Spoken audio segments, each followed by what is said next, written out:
आदाब, मुनसिफ न्यूज में आपका इस्तकबाल है। मैं हूं आपके साथ सैयद अनवारुल्लाह गौरी। बढ़ते हैं खबरों की तफसील की जानिब, लेकिन उससे पहले एक नजर हेडलाइंस पर। सुर्खियों को पेश करने में ताउन किया है डॉक्टर ऑर्थो ऑयल के साथ साथ डॉक्टर ऑर्थो कैप्सूल्स साथ लेना ना भूलें।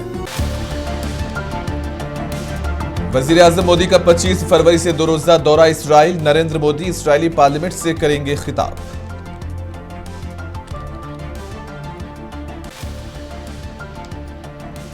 हिंदुस्तानी मईशत की तेज रफ्तार तरक्की जारी। टैरिफ में तब्दीलियों की मईशत पर असरात पर तबसरा करने से सीतारमन का इनकार।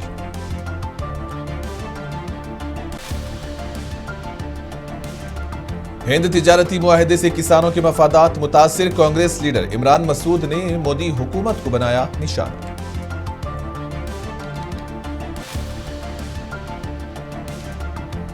चीफ मिनिस्टर उत्तर प्रदेश का दौरा। सिंगापुर जारी। योगी आदित्यनाथ की ताजिर बिरादरी और दीगर से मुलाकात।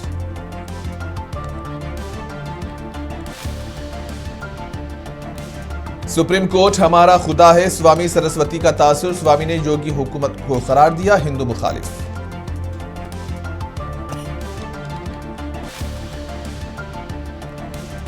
दिल्ली के 2 स्कूल्स को फिर मिली बम की धमकी। तलाशी मुहिम के बाद नहीं मिली कोई मुश्तबा शय।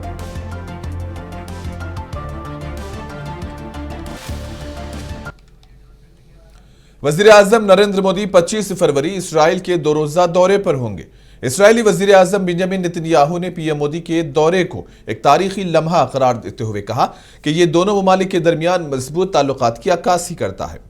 नेतन्याहू ने कहा कि हालिया बरसों में इसराइल और आलमी ताकत हिंदुस्तान के दरमियान ताल्लुकात मजबूत हुए हैं। पीएम मोदी और मैं जाती दोस्त हैं। हम अक्सर फोन पर बात करते हैं और एक दूसरे से मिलते हैं। इन्होंने कहा कि पीएम मोदी के आने वाले दौरे से इक़्तिसादी, सिफारती और सिक्योरिटी के शोबों में दो तरफा ताउन को तक़वियत मिलेगी। इसराइली वज़ीर ने कहा कि अपने दौरे के दौरान पीएम मोदी इसराइली पार्लियामेंट से खिताब करेंगे और यरूशलेम में एक इख्तिराई तकरीब में शिरकत करेंगे और वो होलोकॉस्ट के मुतासरीन की इसराइल की सरकारी यादगार का भी दौरा करेंगे।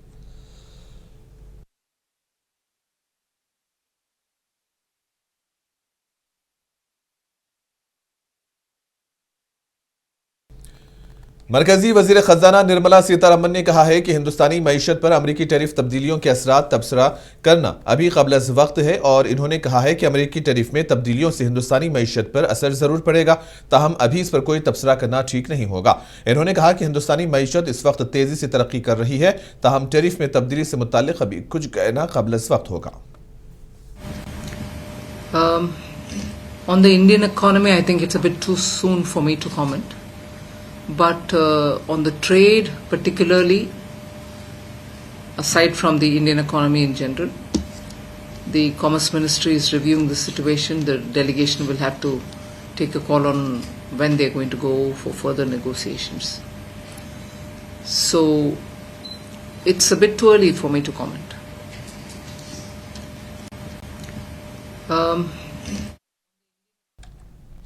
कांग्रेस लीडर इमरान मसूद का तालिबान के कानून के तनाज़े पर रद्दअमल जाहिर करते हुए इसे इस्लाम के खिलाफ करार दिया। इसके अलावा इन्होंने हिंद अमरीकी तिजारती मुआहदे पर भी तनकीद करते हुए कहा कि बीजेपी हुकूमत ने मुल्क को तबाह कर दिया है। कहा है कि यह मुआहदा खासतौर पर किसानों के मफादात के खिलाफ है। इमरान मसूद ने शंकराचार्य के खिलाफ यूपी हुकूमत के इक़दाम पर भी तनकीद की है। इन्होंने कहा कि सनातन धर्म की बात करने वाले आज सब खामोश हैं। मुझे नहीं समझ में आता तालिबान ने कि कौन से किताब से निकाल करके कौन ये कानून बनाने का काम कर दिया। इस्लाम के अंदर जो औरत का मर्तबा है उस मर्तबे के मुताबिक तो ये है नहीं। देश को तो तबाह आप कर चुके। आप डील करके घुटने टेक दिया आपने ट्रंप के सामने, तो आप देश तो तबाह कर चुके। अब ये बात तो मत बोलिए, आपने इतना नुकसान कर दिया, अगर ये चल गया तो देश के पास कुछ बचेगा नहीं। अब ये तो इनकी वो है, किस किस को गिरफ्तार किया होगा। 20-20 साल लोग जेल में रह करके छुट के भी आते हैं। आतंकवाद के ख़िलाफ़ सख्त एक्शन होना चाहिए, इसमें कोई दो राय नहीं है, लेकिन बेगुनाहों को किसी को ना करें कि जो 20 साल के बाद रिहा होकर के आएँ। बस इस चीज़ का ध्यान रखें। देखिए, इससे ज़्यादा दुर्भाग्यपूर्ण कोई बात नहीं हो सकती कि इस तरह से एक शंकराचार्य जी के विरुद्ध, क्योंकि अब कहाँ गए सनातनी लोग, कहाँ गए वो सनातन के अलमदार कहाँ गए वो सनातन के पहरेदार? सबके मुंह पर ताले क्यों हैं? शंकराचार्य से बड़ा पद तो कोई होता नहीं। शंकराचार्य के ऊपर इस तरह के आरोप लगा करके और इस तरह से मुकदमा दर्ज कराया जाए। उत्तर प्रदेश के चीफ मिनिस्टर योगी आदित्यनाथ इस वक्त सिंगापुर के दौरे पर हैं और इस मौके पर योगी आदित्यनाथ ने सिंगापुर में ताजिर बिरादरी और दीगर ओहदेदारों से मुलाकात की। इस मौके पर उन्होंने कहा कि उत्तर प्रदेश आलमी सरमायाकारों के लिए बेहतरीन मुकाम है। इसी दौरान इन्होंने आलमी सरमायाकारों के लिए रियासत के पॉलिसी फ्रेमवर्क और फास्ट ट्रैक क्लियरेंस पर रोशनी डाली। चीफ मिनिस्टर उत्तर प्रदेश जो 23 से 24 फरवरी तक सिंगापुर का दौरा कर रहे हैं ने डीबीएस ग्रुप के चीफ एग्जीक्यूटिव ऑफिसर तान सोशान के साथ एक नतीजाखेज मुलाकात की।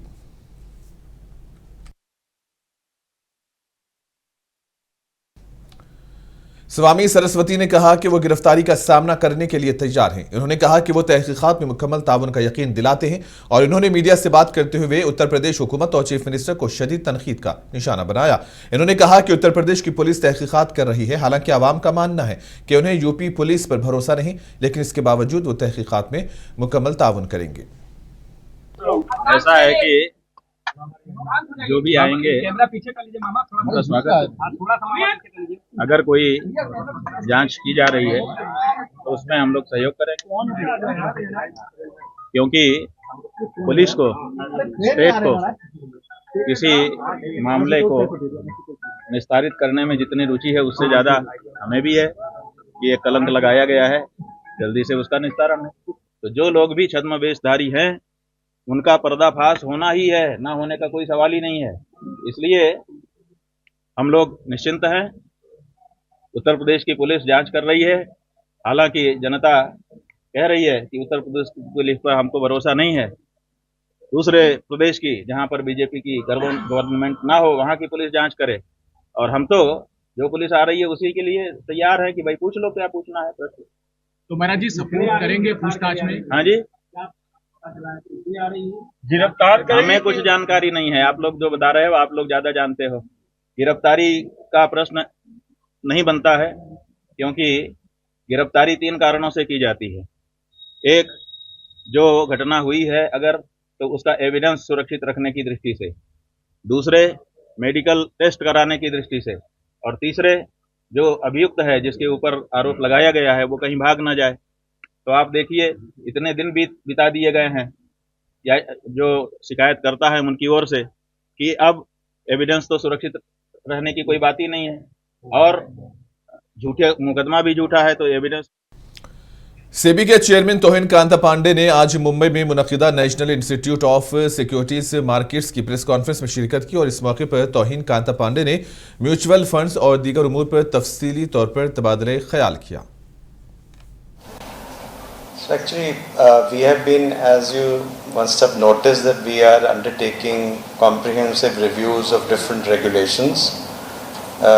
We have completed the review of mutual fund regulations, notified. Then we also completed for the stockbrokers regulations and notified. I had also announced that we would be undertaking a review of LODR and settlement regulations, of which the process is continuing, and we are also will undertake the PMS regulations in that spirit. This regulation was 2020 regulations, and in between, after 6 years, we have find that there are certain things which need to be rationalized, and based on industry and investors' feedback, we would be proposing. After that, as usual, we will have a consultation paper and you will get to know the scope of the regulations change. I think this is a very important initiative, and I would say that we have been working, both SEBI and RBI have been working at it for quite some time. And so therefore it is a joint effort. Well, the product will be also be in some sense, because it will be traded on exchanges, so it will have SEBI's jurisdiction as well, and also the RBI because of the the area which is involved in this. But certainly this is something which we have been working on it for quite some time, and budget announcement has also been made. Now the draft guidelines have been also been there for comments, So we are moving very definitely and very positively forward in this initiative. It's a key initiative. Tamil Nadu के chief minister M के Stalin ने अपने assembly हलके कोलाथोर में मुकम्मल मंसूबों का इफ्तिताह अंजाम दिया। इन प्रोजेक्ट्स में 25 करोड़ से जायद का कम्युनिटी हॉल, 17 करोड़ से जायद का अन्नादुराई मॉडल स्कूल के अलावा दीगर भी शामिल है। और अपने दौरे के दौरान चीफ मिनिस्टर ने मुकामी फलाही इक़दाम पर रोशनी डाली और रिहायशियों के साथ बराह रास्त बातचीत की।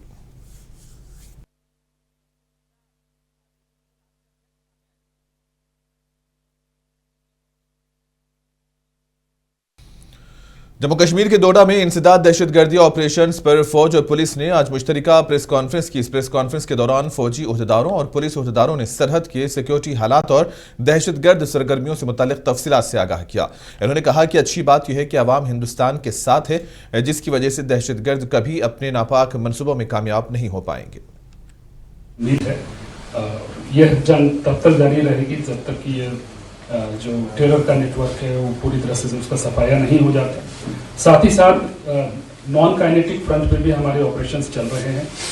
वैसे सभी लोग जिन्होंने इस ग्रुप को यहाँ पनाह दी थी, आने वाले वक्त में आपके सामने वो कार्रवाइयाँ भी आपको दिखेंगी कि हम लोग किस कदर से उनके सहयोगियों के खिलाफ कार्रवाई करते हैं।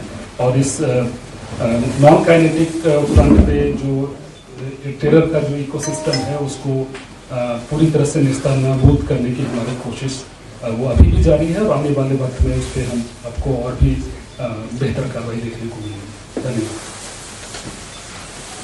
कोई सवाल है तो आप पूछ सकते हैं। सर अभी सप्तवार में कितने टेररिस्ट देखिए नंबर तो स्पेकुलेशन रहेगा क्योंकि ये जो टेररिस्ट का ग्रुप है काफ़ी मोबाइल होता है, जो आज एक इलाके में दिखता है और 2 दिन के बाद किसी दूसरे इलाके में दिखता है। बट जो सबसे बड़ा ग्रुप था इस 7 टेररिस्ट का उसको न्यूट्रलाइज कर लिया गया है। आने वाले वक्त में कुछ और भी ऑपरेशंस पाइपलाइन में हैं और आपके सामने रिजल्ट जो है वो आपको दिखेगा। सर देखा गया कि पाकिस्तान कोशिश करते हैं जम्मू कश्मीर के यहाँ के युवाओं को बुलाया जाए, लेकिन आपको लगता है इसमें कमी आई है? देखिए यहाँ पर जो लोकल टेररिस्ट हैं उनकी संख्या 3 है और ये वही 3 टेररिस्ट हैं जो पिछले तकरीबन 2 दशकों से यहाँ पर एक्टिव हैं। पिछले 2 दशकों में कुछ नए युवकों ने भी आतंकवाद ज्वाइन किया था 2018, 19 और 20 के दौर में, तो उनको न्यूट्रलाइज कर लिया गया है। आज की तारीख में ये वही 3 पुराने टेररिस्ट जो हैं वो किश्तवाड़ डिस्ट्रिक्ट में ऑपरेट कर रहे हैं। तो मुझे लगता है कि समाज इनके साथ नहीं है, अदरवाइज इतने अच्छे ऑपरेशन आपको देखने को नहीं मिलते। जितनी भी सूचनाएं मिलती हैं वो हमें सिविलियंस के थ्रू ही मिलती हैं। तो जनता हमारे साथ है, जनता भारत के साथ है और ये आतंकवादी जो है अपने नापाक मंसूबे में कभी। जम्मू कश्मीर के गुलमर्ग में चीफ मिनिस्टर उमर अब्दुल्ला और एलजी मनोज सिन्हा ने खेलो इंडिया सरमाई खेलों के 6ठे एडिशन के दूसरे मरहले का इफ्तिताह किया। इस मौके पर चीफ मिनिस्टर ने कहा कि हुकूमत हमेशा से ही खेलों को तरजीह देती आई है। उमर अब्दुल्ला ने कहा कि उनकी हुकूमत मरकजी हुकूमत के ताउन से खेलों के शोबे में नौजवानों को ज्यादा से ज्यादा मौके फराहम करने के इक़दाम कर रही है।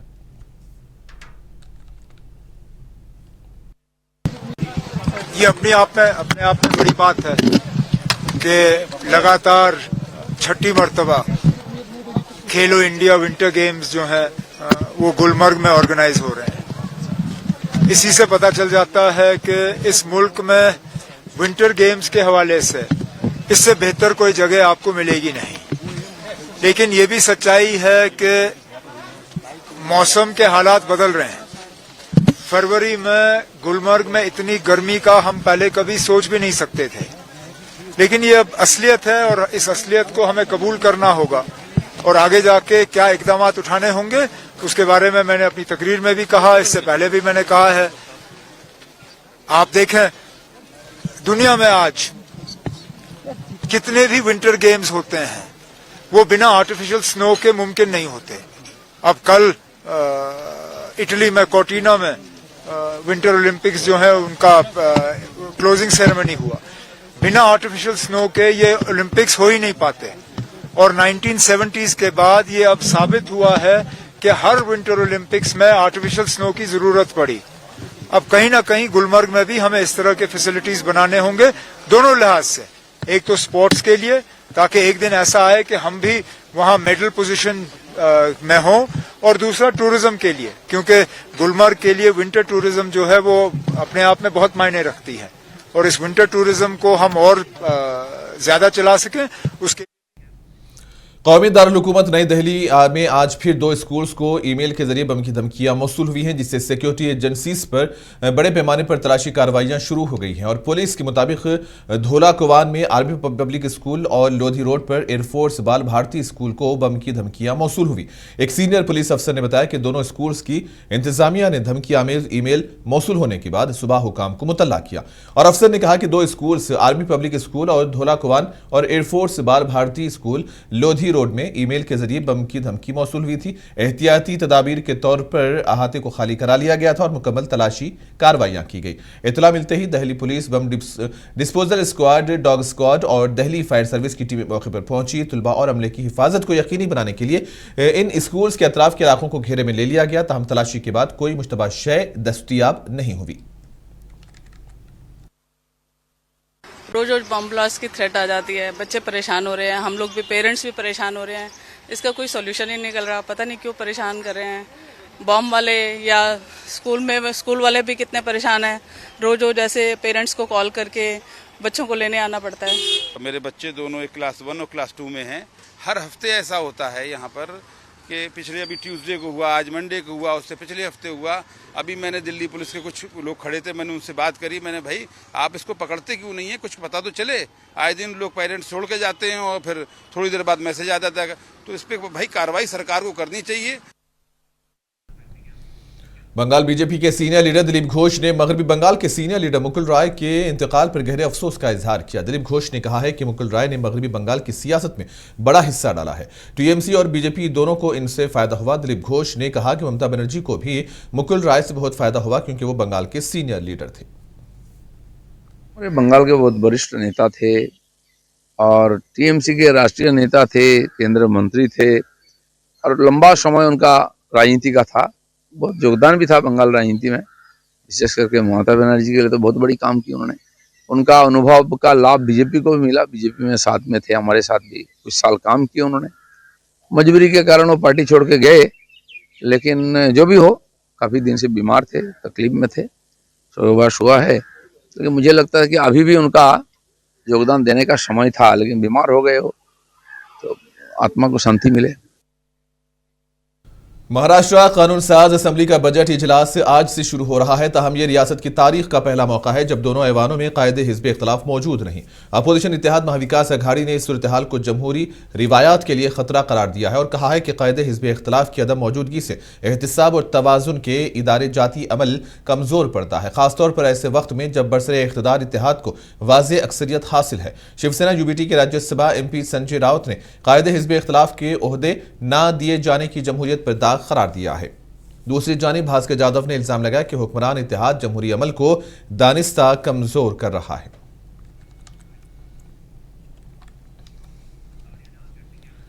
महाराष्ट्र के शहर मालेगांव में AIMIM के MLA मुफ्ती इस्माइल कासमी ने उम्मीद जाहिर की है कि रियासत की क़ियादत बजट को बेहतर तरीके से पेश करेगी। उनका कहना था कि आन-जहानी अजित पवार एक तजुर्बेकार वजीर खजाना थे। आना जाना लगा रहता है, लेकिन अजीत दादा के जाने का दुख बहरहाल ज़रूर है। बजट के ताल्लुक से उनको जो तजुर्बा था कि वो तकरीबन 5-7 टर्म से फाइनेंस मिनिस्टर रहे, बजट वही बनाते थे, बजट पेश करते थे। अब बजट पेश करने की जिम्मेदारी फडणवीस साहब के पास आई, जो CM भी है, लेकिन वो भी पुराने आदमी हैं, उनके पास भी अच्छा तजुर्बा है। उम्मीद है कि महाराष्ट्र के लिए वो अच्छा बजट बनाएंगे और महाराष्ट्र में ख़ास तौर पर जो वंचित और महरूम लोग हैं उन लोगों को सामने रख करके बजट बनेगा तो महाराष्ट्र का विकास होगा। मालेगांव के ताल्लुक से, पावर लूम के ताल्लुक से हमने जो है डिमांड रखी है और हमें उम्मीद है कि मालेगांव को वो बहरहाल अपनी तवज्जो देंगे और मालेगांव के विकास के लिए बजट देंगे। गुजरात से खबर है, राजकोट शहर में म्युनिसिपल हुक्काम ने बड़े पैमाने पर इंसदाद तजावुजात मुहिम शुरू कर दी है। हुक्काम के मुताबिक 1489 गैर कानूनी इमलाक को मुनहदिम किया जाएगा। राजकोट म्युनिसिपल कॉरपोरेशन ने पुलिस की मदद से जंगलेश्वर इलाके में कार्रवाई का आगाज किया। म्युनिसिपल कमिश्नर तुषार समीरा ने बताया कि इमलाक आजी नदी के किनारे और टाउन प्लानिंग रोड पर कायम थी। यहां सनीचर के रोज से मकानात खाली कराए जा रहे हैं।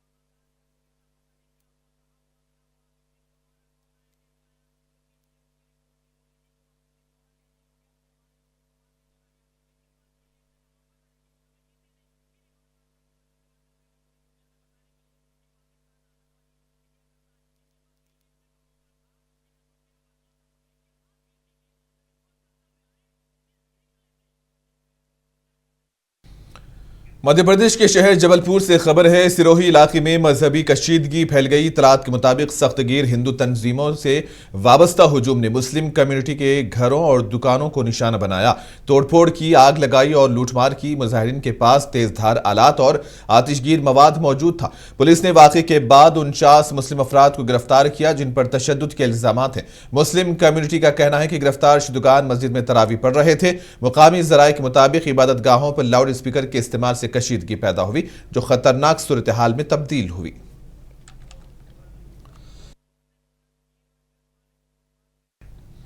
लखनऊ यूनिवर्सिटी के कैंपस में वाक़ लाल बारादरी मस्जिद के दाखिली दरवाजे को मुबैना तौर पर बंद कर दिया गया, जिसके बाद तुलबा का एहतजाज देखने में आया। यूनिवर्सिटी इंतजामिया की जानिब से मस्जिद को लॉक किए जाने और रास्ते पर बैरिकेड लगाने की इतलात है।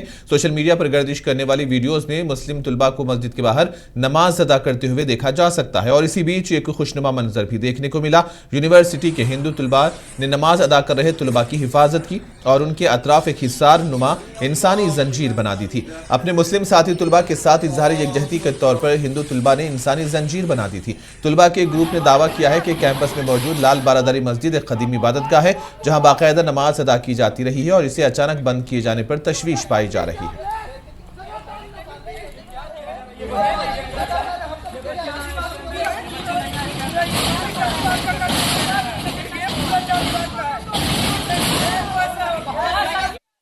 दारुल हुकूमत दहली की जवाहरलाल नेहरू यूनिवर्सिटी में बीती रात झड़पें होने की इतलात हैं। लिफ्ट से वाबस्ता तुलबा तंजीमों और अखिल भारतीय विद्यार्थी परिषद के कारकुनान के दरमियान तसादुम हुआ।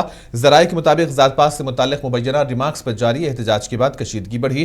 पथराव के वाक़े में जख्मी होने वाले 12 से 14 स्टूडेंट्स को सफदरजंग अस्पताल के इमरजेंसी वार्ड में दाखिल कराया गया। एबीवीपी के मीडिया कन्वीनर विजय जायसवाल ने इल्जाम लगाया कि हमला मनसूबाबंद था और एहतजाजी मार्च के दौरान एबीवीपी के तुलबा को निशाना बनाया गया, तो दूसरी जानिब बाएं बाजू की तुलबा तंजीमों ने इन इल्जामात को मुस्तरद कर दिया और तशद्दुद करने की जिम्मेदारी मुखालिफ ग्रुप पर आयद कर दी।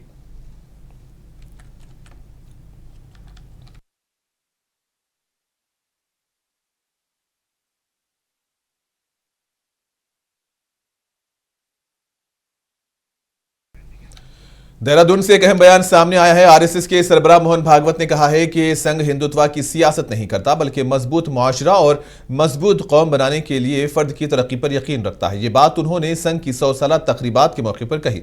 भागवत ने कहा कि संघ का मकसद फर्द की तरक्की है क्योंकि सिर्फ मजबूत फर्द ही एक मजबूत मुआशरा और कौम तश्कील दे सकता है। उन्होंने जोर दिया कि संघ की हकीकत को बाहर से देखकर नहीं समझा जा सकता।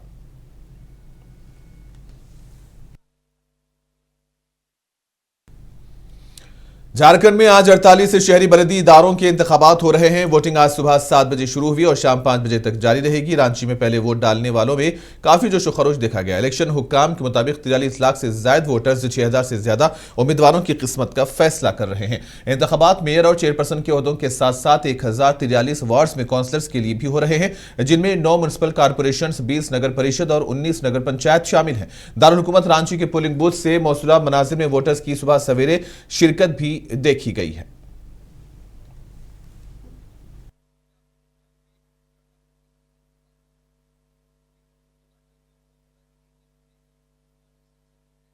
सबसे पहले सोच के आए हैं कि वोट हमारा अधिकार है और पहले मतदान फिर जलपान, ताकि हमारा समाज अच्छा हो, हमारा नगर अच्छा हो, देश अच्छा हो, सबका अच्छा हो। जो कुछ छूटा हुआ है वो पूरा हो जाए। लोगों को कहेंगे कि घर का सारा काम छोड़ के पहले आके मतदान दीजिए, ताकि आपका समाज आपका। और इसी के साथ ही खबरों का सिलसिला यहीं पर इख्तिताम पजीर होता है। दीजिए इजाजत, आदाब।